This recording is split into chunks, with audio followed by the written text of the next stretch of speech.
Bonjour tout le monde, bon ça va. Je suis Bélise et aujourd'hui je guide la liturgie pour aujourd'hui. Pour les premiers chants, j'aimerais bien qu'on prenne un moment pour adorer le Seigneur, de montrer notre amour envers lui et vraiment prendre ce moment d'ouverture de la culte pour glorifier son nom. Donc je vous demande à se lever et qu'on chante ensemble « Nous t'adorons, nous t'aimons » dans Donner lui gloire 208.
Prions. Oui, Seigneur, que ton nom soit glorifié dans nos vies.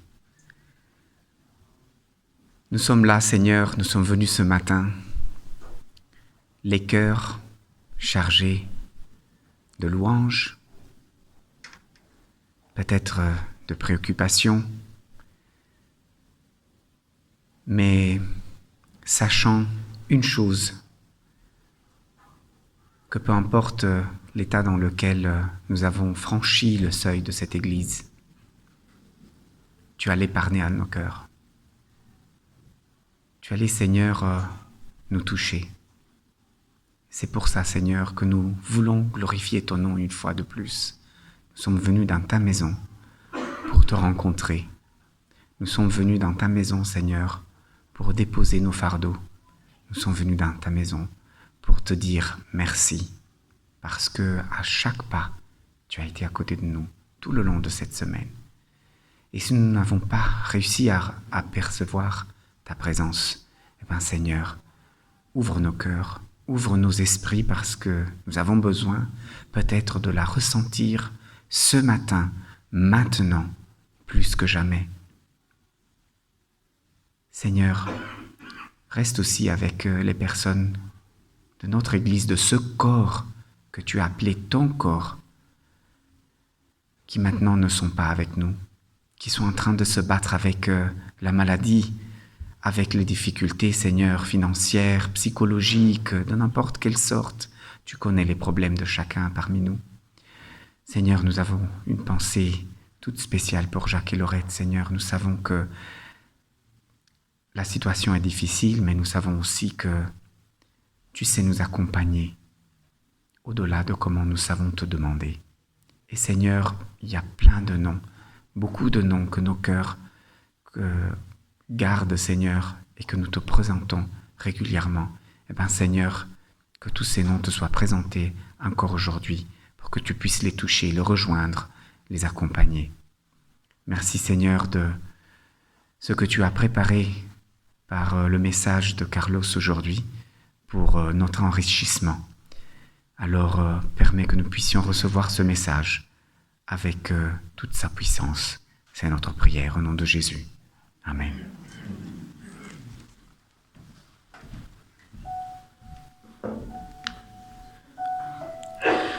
Jésus, mon espérance, Jésus, mon seul trésor, en lui je mets ma confiance. Ce chant montre qu'on peut se reposer sur notre rocher, qu'on peut abandonner tous nos problèmes, fardeaux ou autre chose dans les mains du Seigneur, qu'on peut se laisser guider par sa grâce divine. J'espère que ce chant peut vous inspirer aujourd'hui de prendre un moment avec le Seigneur, d'oublier un peu vos problèmes, de les déposer ici, de prier, vraiment méditer sur la parole du Seigneur, qui puisse vraiment vous montrer qu'il est une source d'espérance. Alors on peut chanter Jésus mon espérance dans Do Ligueur 456.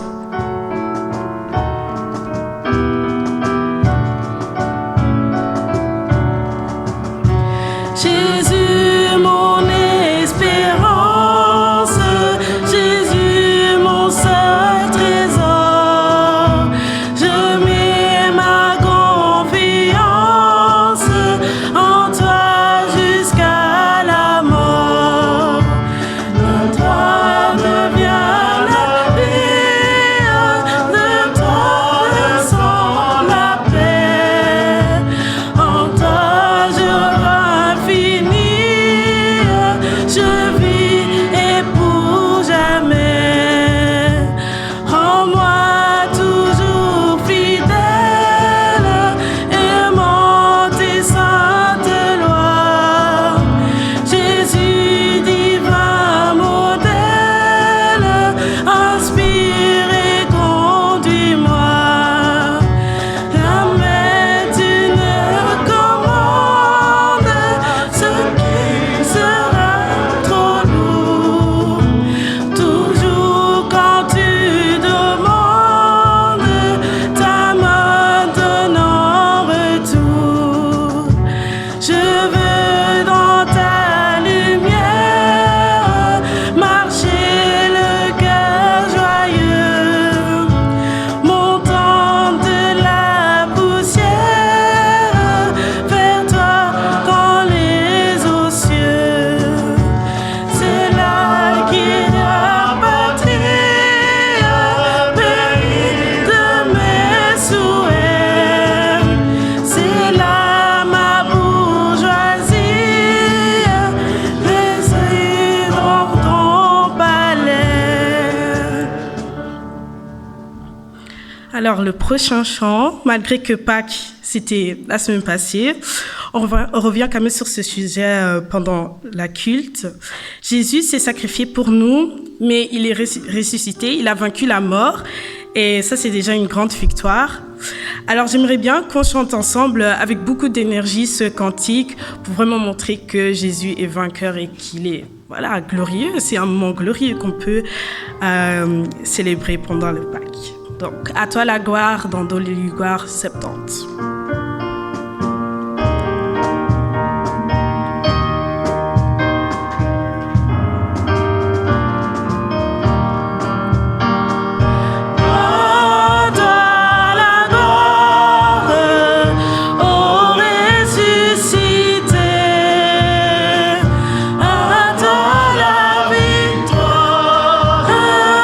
Pour l'éternité,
Voilà, le prochain cantique met l'accent sur la rédemption, où la mort de Jésus à Pâques remplace la condamnation humaine, transformant la vie d'un croyant. Il est mort pour nos péchés, un sacrifice qui nous a tous sauvés. Un miracle qui est décrit comme le salut, comme un cadeau précieux et inattendu pour nous les pécheurs, car on n'est plus condamné par nos actes, mais on est sauvé par sa grâce divine. Alors on peut chanter un si grand miracle dans J'aime l'Éternel 514.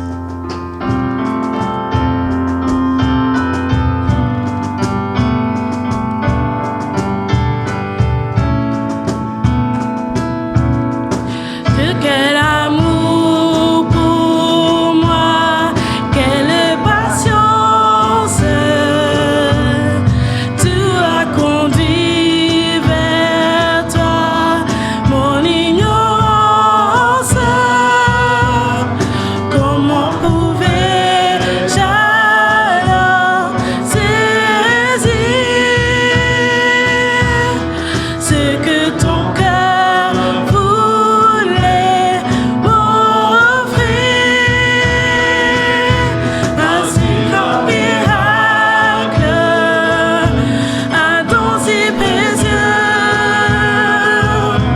ta mort à la Pâque nous ouvre les yeux. Ton salut remplace ma condamnation. Mon péché s'efface par ta rédemption. Loué sois-tu, Dieu Tout-Puissant.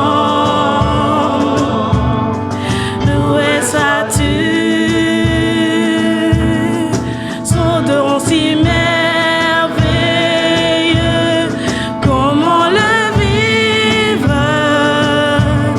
sans le répandre à ceux que tu veux suivre sur les chemins où ils s'égarent,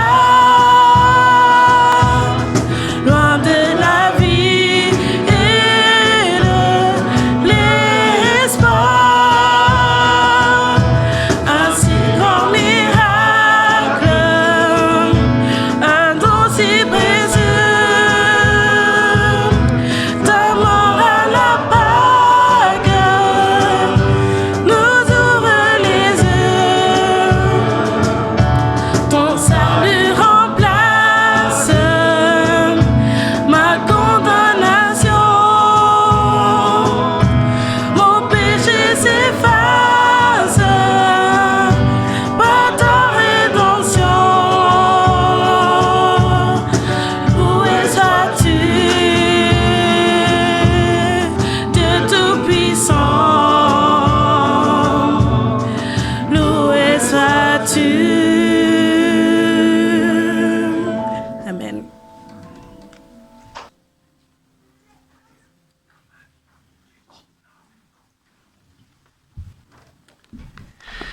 Je vous invite à prendre vos Bibles dans le livre des Romains, au chapitre 10. On va lire le verset 9. Romains, chapitre 10, le verset 9. Si tu confesses de ta bouche le Seigneur Jésus, et si tu crois dans ton cœur que Dieu l'a ressuscité des morts, tu seras sauvé. Nous allons maintenant écouter la prédication qui nous sera donnée par notre pasteur Carlos. Nous l'écoutons avec beaucoup d'intérêt sur ce verset et sur ce sujet qui nous touche et qui vient de nous toucher, comme Bélise rappelait pendant la liturgie, étant donné que Pâques, c'était juste il y a quelques jours. Bonne écoute.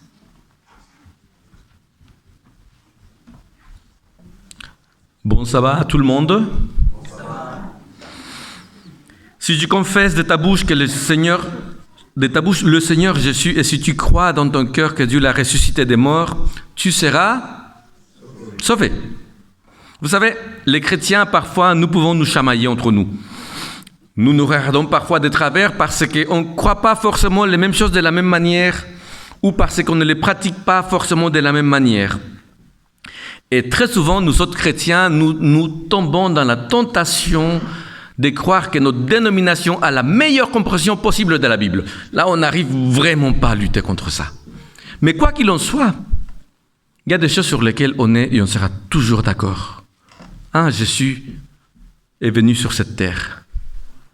Il a pris la forme humaine. Il a vécu parmi nous. Il est mort. Et après 3 jours, il est ressuscité. Il est monté et il a la droite du Père. Sur ça, nous autres chrétiens, nous n'avons rien à redire. Nous croyons cela et nous le célébrons. Et maintenant, nous sommes dans la période, un peu plus tard, bien sûr, mais nous sommes toujours dans la période dite des Pâques. Okay? La période des Pâques, très marquée particulièrement en Belgique par le chocolat, mais ce n'est pas cela qui est le plus important. La période des Pâques, que nous voulons nous rappeler encore une fois, c'est cette période où Jésus est mort et est ressuscité. Et c'est super important de pouvoir se donner ce temps de manière régulière pour ne pas s'oublier. La mémoire, c'est tellement important. Maintenant, il faut avouer aussi qu'en tant qu'adventiste, en ce qui concerne les célébrations, on est les moins doués parmi nos frères chrétiens. Nous avons du mal déjà à célébrer des choses et les seules choses qu'on célèbre, par exemple la Noël, on se dispute s'il faut ou pas la célébrer. Mais bon, célébrons les choses. Le Seigneur a donné au peuple d'Israël 7 célébrations pendant l'année pour se rappeler qui il est, les promesses qu'il leur avait données, une culture de la célébration. On est loin de ce Jésus parfois qui s'est fait tellement connaître comme un buveur et un mangeur, tellement il était capable de porter la nouvelle et s'asseoir, comme il disait les pharisiens, à la table des pécheurs. Peut-être qu'il était un trop bon vivant à leur goût. Apprenons de Jésus aussi cet aspect de pouvoir célébrer en son nom. En tout cas, la période de Pâques nous donne la possibilité de pouvoir professer, de pouvoir confesser devant les autres et dans une ambiance plutôt de joie, que nous croyons en Jésus-Christ ressuscité. Et c'est fondamental. Nous l'avons entendu, voire lu, si vous voulez prendre votre Bible, toujours en Romains chapitre 10, verset 9, l'apôtre Paul dit pourquoi c'est fondamental de pouvoir croire cela et en parler. Romains chapitre 10, verset 9 dit ceci. Si tu confesses de ta bouche le Seigneur Jésus et si tu crois dans ton cœur que Dieu l'a ressuscité des morts, tu seras sauvé. Confesser et croire. Voilà une jolie synthèse du christianisme. Bon, il y a aussi l'aspect pratique, il faut mettre en pratique, mais confesser et croire. Confesser et croire. Mais confesser que Jésus est Seigneur aujourd'hui peut nous paraître simple. Et quelque part, peut être simple. Mais à l'époque, ce n'était pas pareil. Confesser que Jésus est Seigneur voulait dire qu'il fallait qu'on dise « Jésus est Kurios ». Ou pour prendre un jeu de mots qu'on utilisait, « Kyrios ». Kurios, à l'époque, était le titre qu'on donnait à quelqu'un qui avait une responsabilité sur quelque chose, le chef d'entreprise, etc. Mais Kurios était surtout donné à l'empereur. Parce que Kurios veut dire celui qui est au-dessus de toute chose. Celui qui gère, le patron. Le seul. Alors, dire Jésus est Kurios était quand même, ça avait des conséquences concrètes. Parce que l'Empire pouvait le voir comme un danger. C'est qui celui qui veut se faire appeler Kurios à la place du Kurios, Seigneur à la place du Seigneur. C'est l'empereur qui est le Seigneur. Personne d'autre. Donc, à l'époque, confesser que Jésus était Seigneur n'était pas simplement des paroles dans le vent. Vous vous rappelez que Jésus avait dit « J'ai reçu toute autorité sur le ciel et sur terre ». Dire « Jésus est Seigneur », c'était reconnaître cela. Je suis au-dessus de toutes choses. Si vous prenez Philippiens 2, du verset 9 au verset 11, Paul va encore aller dans ce sens. Et c'était quand même compliqué de pouvoir dire ce type de choses. Philippiens 2, verset 9 à 11, il dit ceci, je vais faire un petit résumé, mais vous pouvez le prendre dans vos Bibles. Dieu a souverainement élevé le Christ afin que toute langue confesse que Jésus-Christ est quoi? Devinez? Seigneur. Curieux. Dans le langage du Nouveau Testament, quand on va donner ce titre à Jésus, ce n'est pas anodin. La traduction en grec de l'Ancien Testament que les Juifs avaient faite, la Septante, quand ils parlent dans l'Ancien Testament de « le Dieu est Seigneur », Deutéronome, le chemin Israël, écoute Israël, le Seigneur est ton Dieu, vous vous rappelez? Dans la traduction, ils vont, en grec, vont dire Dieu est ton Kyrios, ton Kyrios. Et quand, dans le Nouveau Testament, on va donner le même, en connaissant des causes, le même titre à Jésus, et en train de dire, les disciples sont en train de dire, quand tu dis Jésus est Seigneur, rends-toi compte que non seulement tu dis Jésus au-dessus de l'empereur, Jésus est Dieu. Confesser que Jésus est Seigneur n'était pas simple, parce que ça le mettait au-dessus de l'empereur, et ça le mettait au-dessus de toute divinité.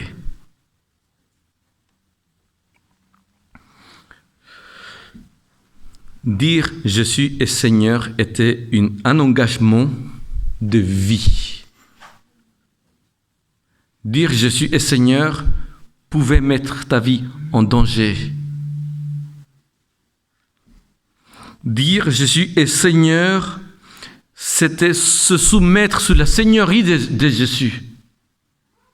Le reconnaître comme l'autorité, reconnaître en lui l'autorité de Dieu lui-même. Confesser Jésus-Christ Seigneur, c'était vraiment devoir assumer qu'à cause de cette profession de foi, on puisse s'en prendre à toi. Est-ce que nous serions capables aujourd'hui de faire la même chose?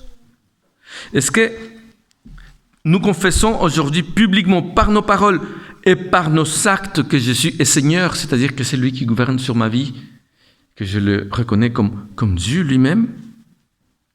Ou est-ce que nos paroles sont vides de sens? Vous savez, c'est arrivé déjà à l'époque de Jésus, quand Jésus entendait les foules qui venaient, même ses disciples qui disaient « Seigneur, Seigneur », à un moment donné, Jésus, il va leur dire, Luc chapitre 6, verset 46, « Pourquoi m'appelez-vous Seigneur, Seigneur, et ne faites-vous pas ce que je dis ?» Est-ce que le Seigneur Jésus, aujourd'hui, nous dirait la même chose? Oui, Seigneur Jésus, mais concrètement, à quoi ça sert si finalement tu ne mets pas en pratique ce que ça veut dire? Confesser Jésus dans sa vie. Quand j'ai commencé à fréquenter mon épouse, pour une raison ou une autre, au début je me sentais un peu gêné, donc je ne voulais pas que ça sache trop, donc un peu en discrétion. Et il y a parfois des couples qui commencent comme ça, nous. Oui, il ne faut pas que ça sache, pour qu'on ne nous embête pas, etc. Pas la meilleure des manières, mais bon, c'est comme ça que j'ai commencé avec mon épouse. Et au début, je n'ai rien dit à mes amis, mais je faisais comme si je n'avais personne, et forcément, il faut avouer qu'il y a des meilleures manières de commencer une relation. Et bien évidemment, pour faire l'histoire courte, ça ne pouvait pas durer comme ça. Alors, on a rompu. Et elle est restée en France, je suis parti au Mexique, après je suis allé en Italie, elle est allée aussi en Italie. Et quand je l'ai vue, quand je l'ai revue, il faut dire qu'elle a rempli, elle m'a rempli mon être, elle a rempli mes yeux, j'avais envie d'être avec elle. Au début, je n'étais pas engagé à 100% dans notre relation, ça se sentait et forcément ça a fini. Mais quand je l'ai revue, la seule chose que je voulais, c'était revenir avec elle. Je voulais la reconquérir. Alors, j'ai commencé ce processus de reconquête. Et je vous promets que les Espagnols ont plus de mal à conquérir le Mexique que moi à reconquérir ma femme. Et encore. Quand elle a accepté qu'on se fréquente à nouveau, elle m'a dit ceci, et je ne vais jamais l'oublier. Elle m'a dit, Une relation, c'est pour être heureux. C'est pour être bien. Alors, si tu ne me rends pas heureuse, j'irai voir ailleurs. Et elle n'avait pas fini. Elle a rajouté, et ne t'attends pas à ce que je te dise que je t'aime avant que je ne le ressente vraiment. Alors, comment dire? Ou tu es à 100% dans la relation, ou il n'y a pas de relation. C'était clair. On finit avec les petits jeux où on est ensemble, mais tu fais comme si on n'est pas ensemble. Ou on est ensemble, ou on ne l'est pas. Je vous promets que tout le monde a su de ma bouche, par ma bouche, que j'étais avec elle. J'ai fait cette confession publique à qui voulait, même qui ne voulait pas l'entendre. Je suis avec elle. C'est ma copine. Elle a tenu parole, hein. Elle ne m'a pas dit « je t'aime » pendant des mois et des mois. Je vous promets que c'était bien fait en tout cas. Depuis, nous ne sommes plus quittés. À croire qu'on a réussi à se rendre heureux l'un l'autre. Depuis, je porte fièrement à ma main gauche les signes de notre amour, de notre engagement, notre alliance. On s'appartient l'un à l'autre. Est-ce que tu comprends ce que je veux dire? Confesser Jésus comme ton Seigneur n'est possible que s'il remplit ton cœur et si tu en es fier. Est-ce que tu es fier d'appartenir à Jésus? Est-ce qu'il remplit ton cœur? Est-ce que tu en es fier? Est-ce que tu es fier de dire « Jésus, je t'aime » ? Est-ce que tu es fier de pouvoir dire devant n'importe qui « Jésus est mon Seigneur » ?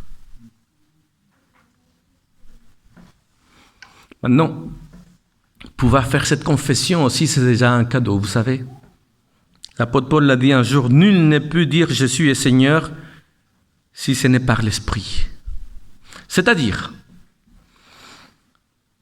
si Dieu ne vient pas dans ta vie et il se révèle tel qu'il est, si grâce à cette révélation, tu apprends à reconnaître qu'il est celui qui vraiment t'aime et qui veut le meilleur pour toi, s'il ne vient pas se révéler dans ta vie, tu ne peux pas dire « Il est mon Seigneur ». Alors, quand nous arrivons à dire « Jésus est mon Seigneur », c'est déjà une réponse à cette révélation.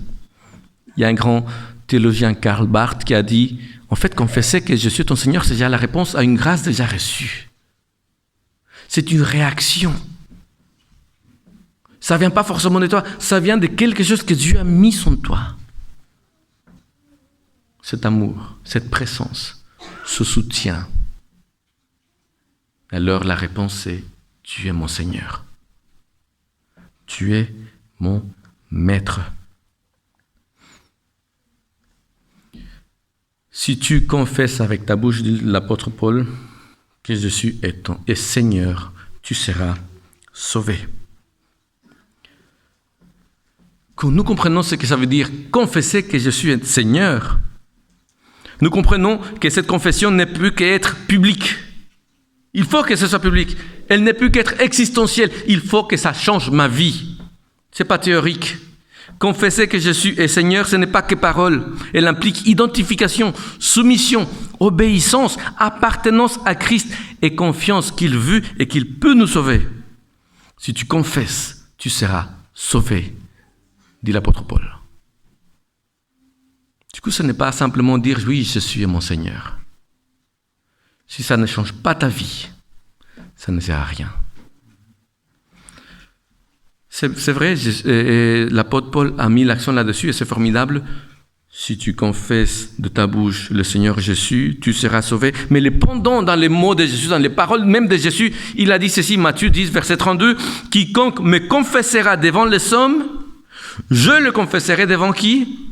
Devant mon Père. » Confesse Jésus, parce qu'il a envie de te confesser devant son Père. Est-ce que ma foi se voit du coup? Est-ce que ma vie montre que Jésus et Seigneur.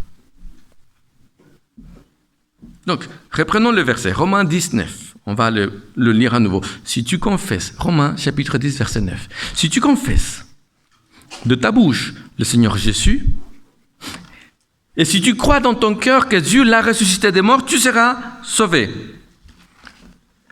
Moi, ça me fait penser à ce que Jésus avait dit. C'est de l'abondance du cœur que la bouche parle. C'est dit autrement. Si ce n'est pas dans ton cœur, ça ne sert à rien que tu le dises de bout des lèvres. Jésus a dit, ce peuple m'honore de bout des lèvres, mais leur cœur n'est pas avec moi. De l'abondance du cœur, la bouche parle. Si tu confesses avec ta bouche et si tu crois dans ton cœur, devant Dieu, ça ne sert à rien de dire « Je suis mon Seigneur » si ça ne vient pas de ton cœur. Dire que ça doit venir de ton cœur, ça veut dire que nous devons vraiment croire qu'il est ressuscité des morts. Parce que si nous ne croyons pas vraiment que Jésus est ressuscité, comme dit l'apôtre Paul, si Christ n'est pas ressuscité, notre foi est vaine. Ça ne sert à rien. Parce que s'il n'y a pas de résurrection, il n'y a pas d'espérance. S'il n'y a pas de résurrection, il n'y a pas de salut, il n'y a pas de vie nouvelle. Mais s'il y a résurrection, ça veut dire que Jésus a vaincu la mort. S'il y a résurrection, ça veut dire que Dieu a agi et continue à agir pour nous donner une nouvelle réalité en tant qu'humain, mais aussi pour l'univers entier. Alors, Jésus est ressuscité, n'est plus qu'être le cri du cœur, la conviction la plus profonde. Jésus est ressuscité. La Bible dit, on va lire le verset suivant, on a lu Romains 10, verset 9, maintenant on va lire Romains 10, verset 10. Car c'est en croyant du cœur qu'on parvient à la justice. Et c'est quoi la suite? Qui veut dire la suite? Allez, quelqu'un veut lire la suite? Romains 10, 10, s'il vous plaît. Fort.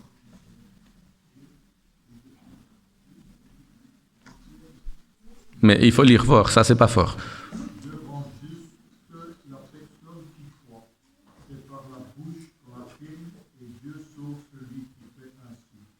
Ok. Toujours les mêmes critères, confession et croire de tout son cœur. C'est en croyant du cœur qu'on parvient à la justice. Vous savez, quand on parle du cœur, certainement vous le savez dans la Bible, quand on parle du cœur, ce n'est pas simplement parler des émotions. Dire « il faut que tu crois de tout ton cœur », ça veut dire que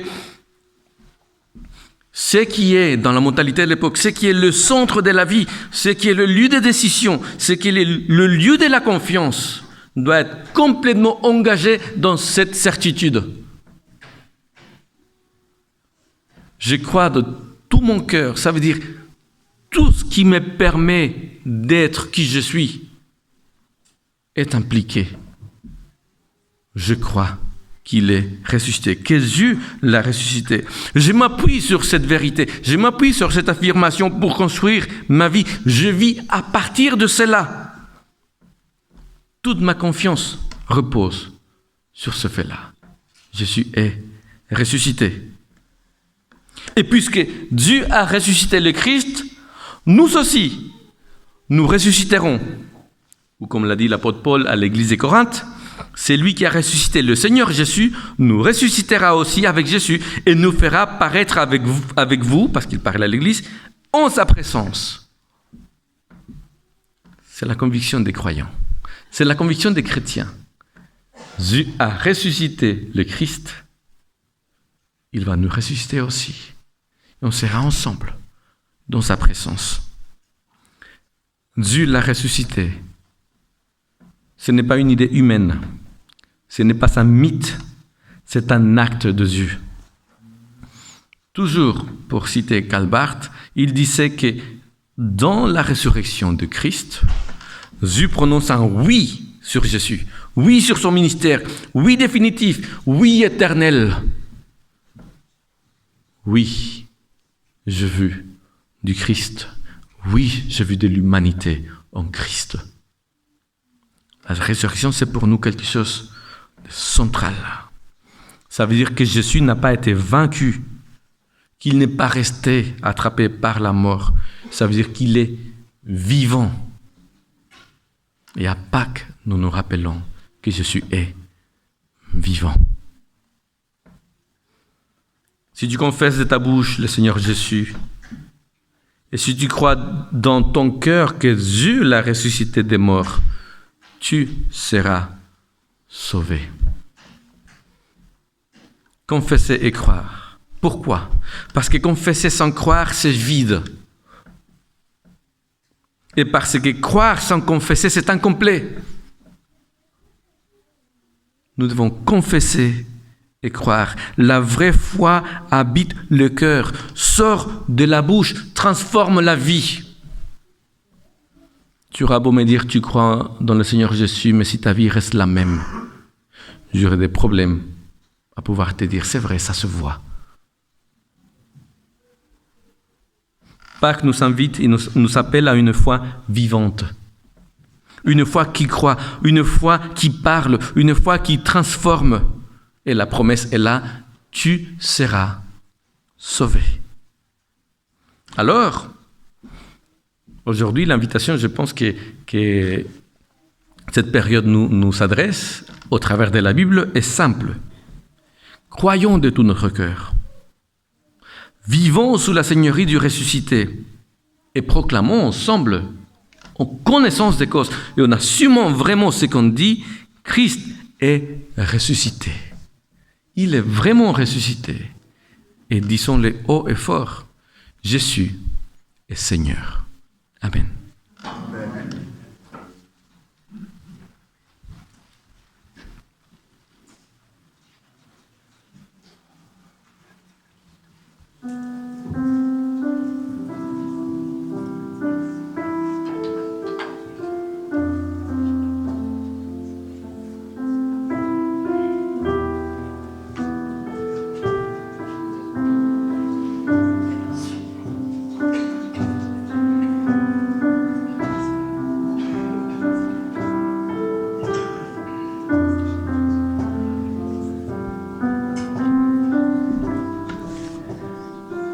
Merci à notre Seigneur de nous avoir rappelé que en Jésus ressuscité, nous sommes une fois de plus devant une occasion d'être aussi relevés de qui nous sommes quand nous sommes tout seuls, pour être changés.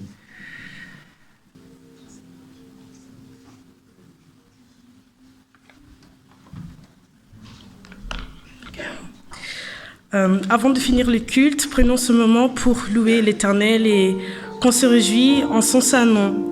Comme le pasteur a expliqué aujourd'hui, confessons aujourd'hui que Jésus est le Seigneur et que sa vérité régnera, qu'il est ressuscité et qu'on puisse aussi être sauvé en confessant notre foi en lui. Vous pouvez vous lever pour chanter avec moi, il est exalté.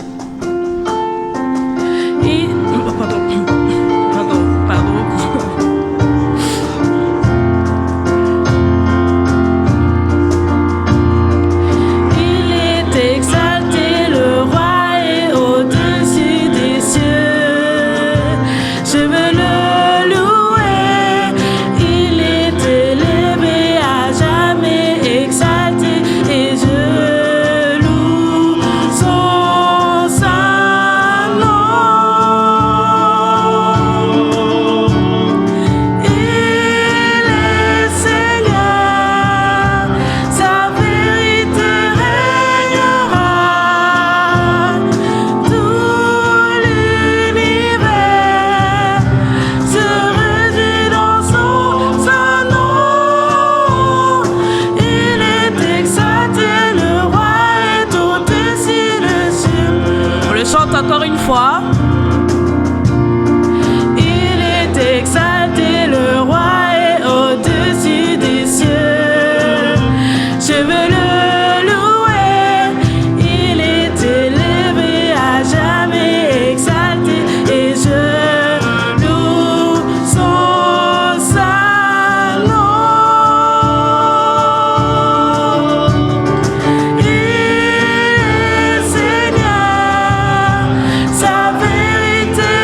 beauté, le roi est au-dessus des cieux. Amen.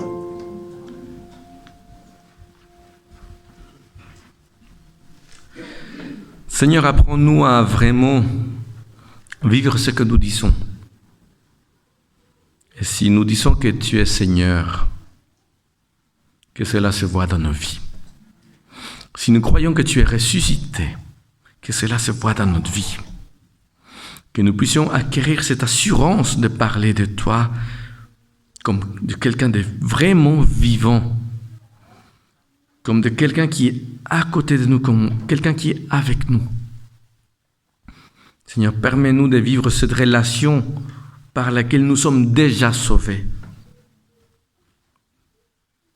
L'apôtre Paul l'a bien dit, si nous confessons avec notre bouche que Jésus est Seigneur, et si nous croyons de tout notre cœur que Dieu l'a ressuscité des morts, alors nous sommes sauvés.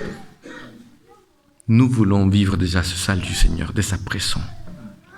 Et que ce souvenir que chaque année nous avons, le souvenir de ta mort et de ta résurrection, puisse nous nourrir pour que, Seigneur, notre témoignage, notre vie puisse te rendre honneur, puisse te rendre gloire. Merci, Seigneur, d'être celui que tu es. Merci de nous avoir déjà sauvés. Au nom de Jésus. Amen.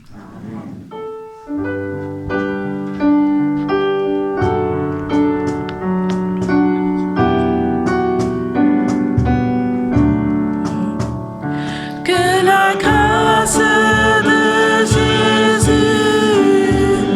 et l'amour de Dieu le Père et la communion du Saint-Esprit qui vit en nous, que la grâce de Jésus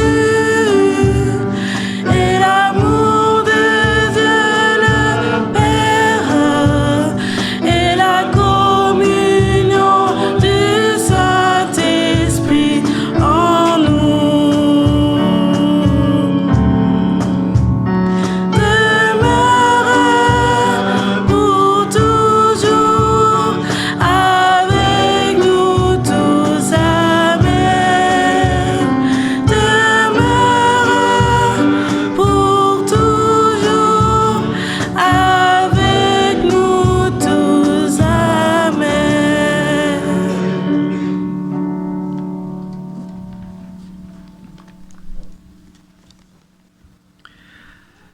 Au reste, frères et sœurs, soyez dans la joie, perfectionnez-vous, consolez-vous.